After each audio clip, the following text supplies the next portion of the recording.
Well, guys, day one of World's Strongest Man is in the books, and there were several surprises throughout the day, so there's a lot to unpack, so let's get started. Event one was the climb and carry, which required athletes to carry two 308-pound anvils, farmer's carry style, approximately 33 meters, and then transition into a 500-pound power stairs for 9 steps. Group one kicked off the event and consisted of Ben Glasscock, Nick Guardione, reigning World's Strongest Man champion Rain O'Neill, Tristan Hoth, and Luke Richardson. Rain O'Neill absolutely dominated this event with a time of 37.06 seconds. Nick Guardione came in second with a time of 43.91 seconds. Tristan Hoth was right behind him with a time of 46.78 seconds. Luke Richardson came in at just over a minute with a time of 60.34 seconds. And Ben Glasscock came in at a time of 65.68 seconds. Group 2 consisted of Austin Andrade, Matthew Ragg, Jaco Schwoonwinkel, Tom Stoltman, and Levi Strong. Matthew Ragg won the group with a time of 38.29 seconds. Jaco Schwoonwinkel was right behind him with a time of 38.8 seconds. Levi Strong went head-to-head with Tom Stoltman and finished in a time of 51.84 seconds. Austin Andrade finished with a time of 53.85 seconds. And Tom Stoltman finished with a time of 70.21 seconds. And it looked like on that final stair, Tom was struggling to get it up there. It was unclear if it was stuck or if his grip strength had just gave out, but he was eventually able to muscle it up to that final step.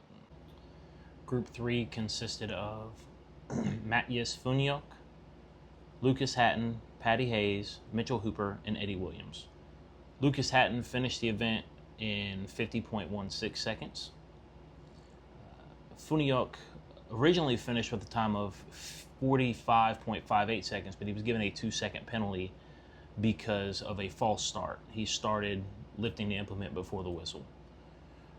Patty Hayes finished third with a time of 46.21 seconds. Mitchell Hooper, he had an unfortunate mishap. He got the implement to the top of the last stair, he let go, and then the implement fell over.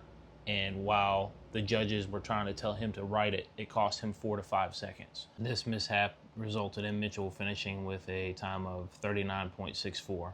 And this allowed Eddie Williams to take the win with a time of 37.88 seconds. Group 4 consisted of Adam Bishop, Andre Foytu, James Jeffers, Bryce Johnson, and Martins Licis. Adam Bishop managed to get 7 stairs in 58.74 seconds, but he ripped multiple calluses on both of his hands. His hands were bleeding on the stage, and he decided to withdraw from the competition, and he was replaced by Kevin Hazelegger. Martins Licis finished the run with a time of 46.8 seconds. Jeffers finished with a time of 43.91 seconds, followed by Bryce Johnson with a time of 41.53 seconds, and Andre Foytu won the event with a time of 38.22 seconds. Group 5 consisted of Andrew Flynn, Pavlo Cordiaca, Trey Mitchell, Evans Nana, and Evan Singleton.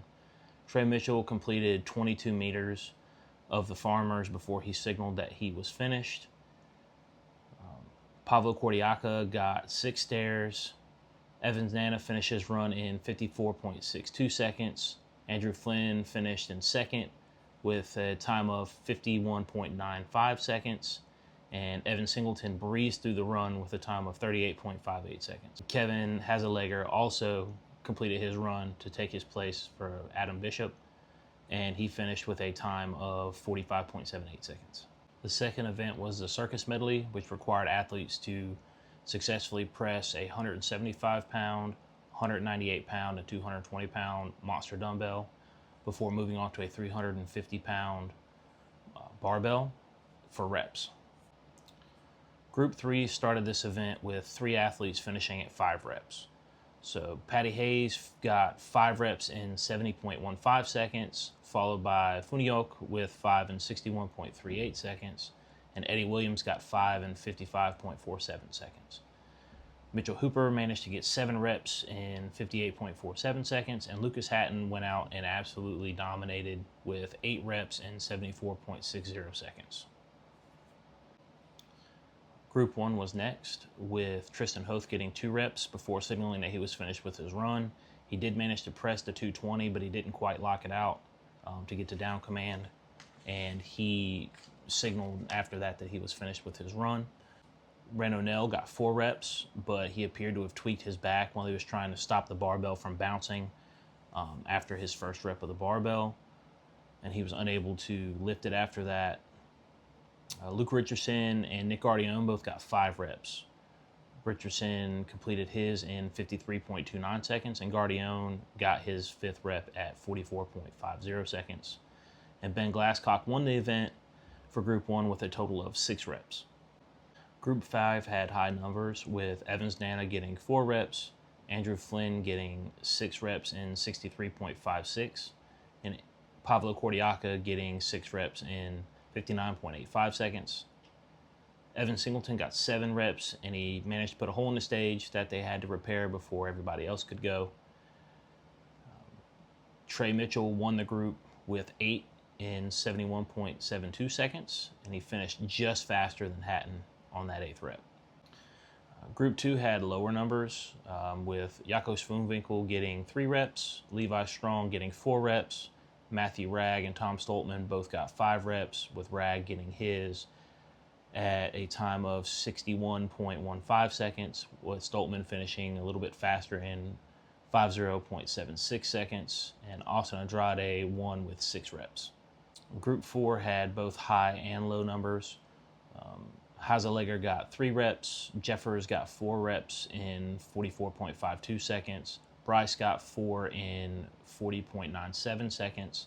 He did manage to press that 5th rep, but he just couldn't quite get stable and lock it out, so unfortunately he didn't get the down command. Martins Lissi's got 6 reps, and Andre Foytu took the event with 8 reps. So the final event for day 1 was the squat lift, which consisted of a 700-pound squat for reps. And there were a lot of athletes that pushed themselves to the absolute limit, falling out after their reps were completed. Group 5 started this event off with Evan Singleton getting 8 reps. Evans Nana and Andrew Flynn both got 12 reps. Pavlo Cordiaca got 14 reps. And Trey Mitchell finished the event off with 15 reps. Group 3 was next, with Patty Hayes getting 6 reps, Funioke getting 7 reps, Eddie Williams got 11 reps, Hooper got 12 reps, and Lucas Hatton hit 17 reps, which was the most of anyone else in all the groups. Group 4 had both high and low numbers. They were on both ends of the spectrum. Hazeleger got 2 reps, James Jeffers got 8 reps, Bryce Johnson got 9 reps. After his 9th rep, he fell out and they had to help him off. He couldn't leave the stage under his own power. Andre Foytu got 10 reps, and Martins Lissi's got 14 reps and said that he still had more in the tank. He was saving his energy for day 2. Group 1 had Nick Guardione coming in at 6 reps, Hoth getting 7 reps, Ben Glasscock with 10 reps, Ren O'Neill got 13 reps, and Luke Richardson won with 16 reps. And finally, Group 2, we had Levi Strong with 5 reps, Schoonwinkel with 10 reps, Tom Stoltman with 12 reps, Matthew Ragg with 15 reps, and Austin Andrade winning that group with 16 reps. And the Group 1 standings going into day 2 are Ren O'Neill in first with 11, Luke Richardson with 10, Ben Glasscock and Nick Guardione tied with 9, and Tristan Hoth with 6. Group 2, we have Austin Andrade and Matthew Ragg tied with 12, Tom Stoltman in third with 8, Jaco Schoonwinkel with 7, and Levi Strong with 6. For Group 3, we have Mitchell Hooper with 12, Lucas Hatton and Eddie Williams tied at 11, Funioke with 6, and Patty Hayes with 5. For Group 4, we have Andre Foytu with 14, Bryce Johnson and Martins Lissi's with 10, James Jeffers with 7, and Hazeleger with 4. And for Group 5, we have Trey Mitchell with 11, Evan Singleton with 10, Pavel Kordiaka with 9, Andrew Flynn with 8.5, and Evans Nana with 6.5.